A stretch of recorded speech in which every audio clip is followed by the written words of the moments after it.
Hi everyone, how are you doing? So we are Evelyn and Gerardo. We are Salvadorians. We come from the Bitcoin country. And El Salvador is a small country from America. Just to give you an idea, it's the size of half of Netherlands, with about 7 million inhabitants and about 3 million that lives abroad. El Salvador history has been tragic historically.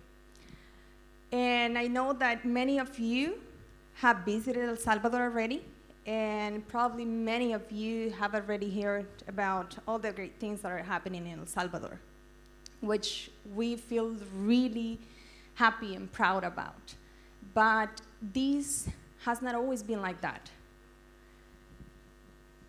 Just to give you a context and to go a little bit back in history, over the last 50 years, El Salvador has gone through a civil war.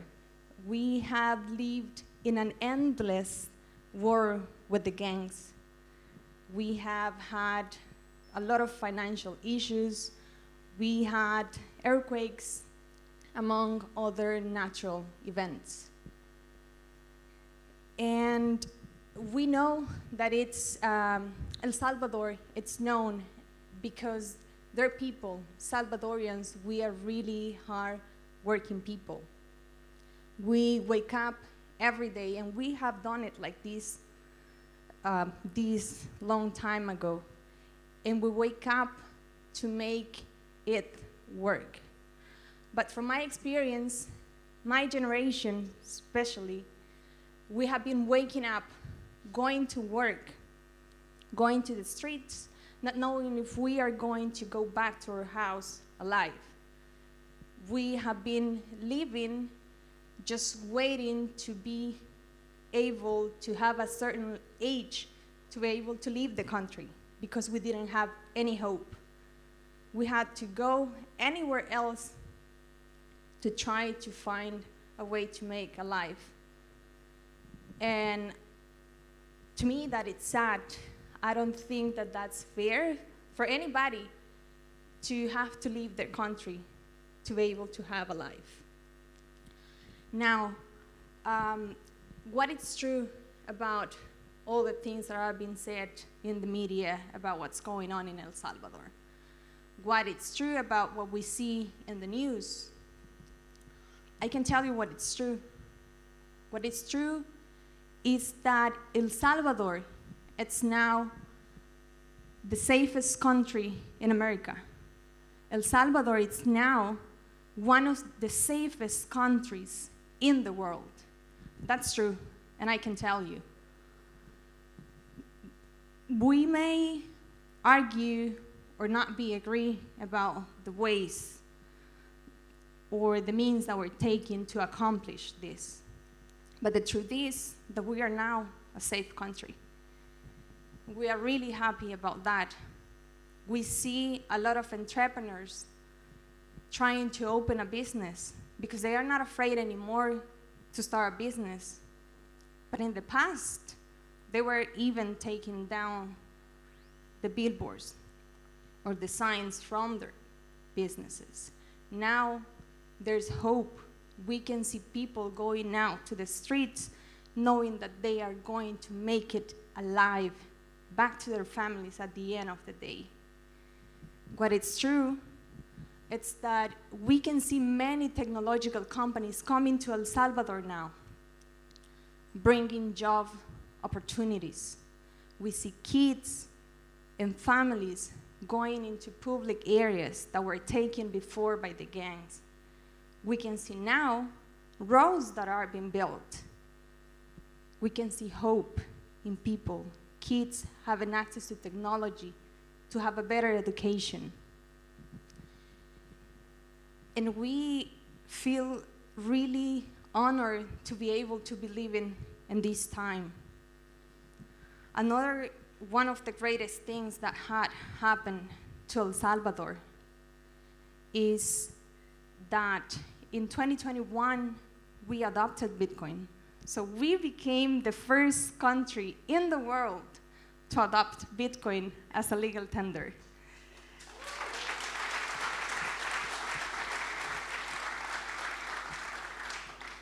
And these have marked a great start point on the financial history of our country. And we hope, but honestly, from the bottom of our hearts, we hope that these will lead the way for many other countries to follow the example of how El Salvador adopted Bitcoin. Hello. Hi. My name is Gerardo. Thank you, Evelyn. And yeah, like Evelyn was saying, things are changing in El Salvador. And there's a lot of things being said about our country. And it's crazy how many things is being said in the media and by people. And listening what people had to say about our country is crazy, because before no one knew about El Salvador, or what El Salvador was, or where it was. And we have learned a few things about, the changes that have been happening in El Salvador. Before, we used to be known as the gang country. We were known as the murder capital of the world. We were having a lot of killings back in our home country. Even countries that were in war, they were having less killings than what we were having there on our country. And it was really hard to hear those things being said about our country, and we had this stigma about being a Salvadorian, about being from El Salvador. And now things are changing. Now we are known for some other things. We are known, like Evelyn said, because we are one of the safest countries in the world. We are known because of its leadership. We are known because of we are the Bitcoin country. And what we learn about this is that when you're doing things right, there's going to be a lot of people upset about this. You're going to be pissing a lot of people off because you're doing things right. It's funny to hear all these international organizations and all the leaders of the world trying to tell Salvadorians how to do stuff, how to do things, how to manage our country, and how Bitcoin is a bad decision for the country. And the feeling is that we don't actually care what they had to say, because we are seeing what's happening there, real time, and what people had to say, or with these people with these strong opinions about our country. If we see and if we know that what we're doing is right, we're just gonna keep doing it. We don't care if we're gonna be pissing people off. So that's one of the things that we have learned. If you're doing things right, you're gonna piss people off. Then what we learn as well is that being the Bitcoin country, it's a big responsibility. And we need to take ownership of that responsibility as a Salvadorians. We know that if we make it work, if Bitcoin works in El Salvador, there's gonna be other places in the world following what we're doing. And Bitcoin has been proven to be a storage of value. Now we need to prove that it can be a medium of exchange in El Salvador as well. Now, with this, we also learn that not everyone understands Bitcoin. Back in El Salvador, we have the US dollar as a currency. That's our currency. We don't have our own printing machine. We use the printing machine from the United States. And that's the currency that we were using before Bitcoin. And they're still being used there in El Salvador. And people feel comfortable using the US dollar. And we need to go out there and tell people about Bitcoin. We need to tell them and make them understand what Bitcoin is and the huge opportunity that we have as a country to have Bitcoin as a legal tender. So we learn about that as well. We also learn that you need to go out there, that even though now there's hope in El Salvador, there's hope in people, and now there's a different feeling when you wake up and you do and you open your business and you go to work. There's a different feeling, and that feeling is amazing to have to have hope in the country. But we learn as well that hope is not enough. We really need to take action on spreading the Bitcoin adoption and the Bitcoin education. Back from where we come from, this place that we call home, Berlin. We come from this amazing, beautiful mountain town in El Salvador. We got there about a year ago. And we are starting to spread the Bitcoin adoption. And even there in the Bitcoin country, when you try to talk people about Bitcoin, you feel kind of lonely.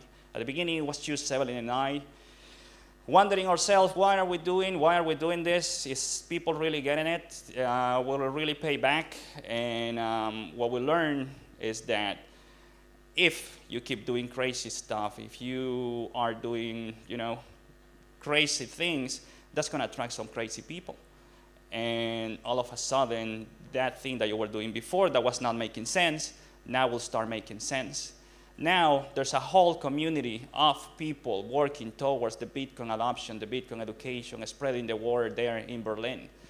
Over the past year, we have onboarded over 100 merchants, a lot of citizens that are not merchants or don't have a business, and people is getting it there.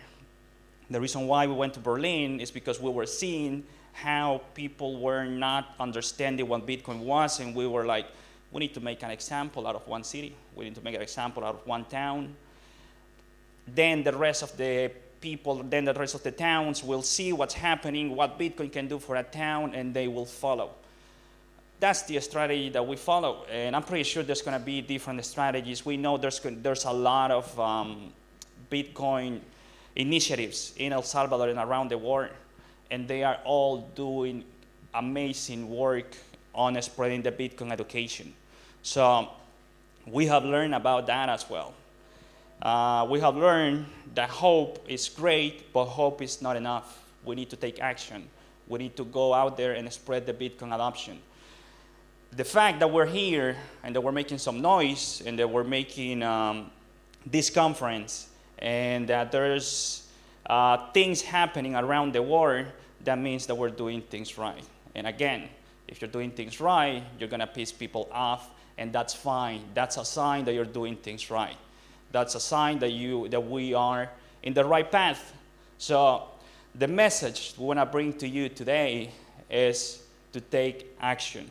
Just as there's people taking action back there in Berlin, we have this movement called Berliners in Action, which is pretty much Bitcoiners, locals, and expats that now are living there in Berlin, that are working towards the Bitcoin education, towards improving the city, towards making this little place a better place for the people.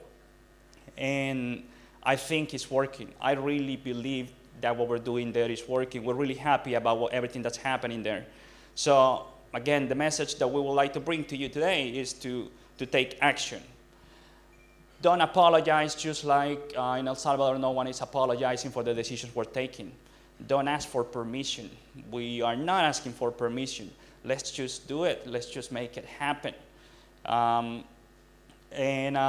Let's take responsibility. Just as El Salvador needs to take responsibility, if you are here and you understand Bitcoin, we need to take responsibility on what this means. I can only imagine 10, 20 years from now looking back in what I've done, and now that I understand that we're living something historic, I don't want to go back 10, 20 years ago and asking myself, what was I doing back then when this was starting? Where was I? Where was my mind? Where were my actions? Where were my energy put? I really want to be part of this. And I think that everyone from anywhere in the world, from the space we occupy in the world, from our countries, we can do that, spread the education. Teach our neighbor, teach our family, teach our kids. And maybe, again, this will look crazy, and maybe all the work that we've done today and the noise that we're making is not going to be for a short term. Maybe this is going to be something that the future generation will enjoy long term, but we still need to do it. We still need to spread the Bitcoin education. Otherwise, there's still people suffering for the fiat system. There's still people out there suffering because of the financial system where we live. So let's go out there. Let's spread the Bitcoin education. Let's not apologize. Let's make some people upset about it. Let's piss some people off, and let's talk about Bitcoin. Let's just change the world. Thank you.